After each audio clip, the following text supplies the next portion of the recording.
मित्रांनो, मराठीसोबतच हिंदी सिनेसृष्टी गाजवणाऱ्या लोकप्रिय मराठी अभिनेत्री म्हणजे रोहिणी हट्टंगडी. रोहिणी हट्टंगडी गेली कित्येक वर्षे नाटक, मालिका आणि चित्रपटात काम करत आहेत. मात्र आता त्यांनी अभिनय क्षेत्रासंबंधी मोठा निर्णय घेतला आहे. आता टेलिव्हिजन मालिकांमध्ये काम करणार नाही असं त्यांनी सांगितलं आहे.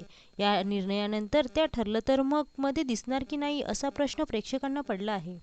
रोहिणी यांनी नुकतीच एका मुलाखतीत म्हटलं की टेलिव्हिजनसाठी खूप मेहनत आणि वेळ द्यावा लागतो. सकाळी लवकर बाहेर पडायचं, रात्री उशिरापर्यंत शूटिंग करायचं, रात्री 11 वाजता घरी परत यायचं आणि दुसऱ्या शिफ्टसाठी पुन्हा सकाळी 6 वाजता उठावं लागायचं.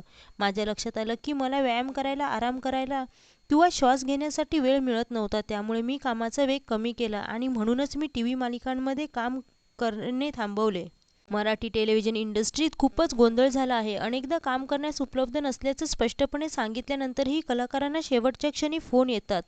जर त्यांनी अचानक एखादा सीन शूटिंगसाठी बसवला तर त्वरित सेटवर येण्यासाठी कलाकारांवर दबाव आणला जातो. त्यामुळे मला खूप त्रास झाला. त्यामुळेच मी ठरवलं की मी यापुढे अशा पद्धतीने काम करू शकत नाही.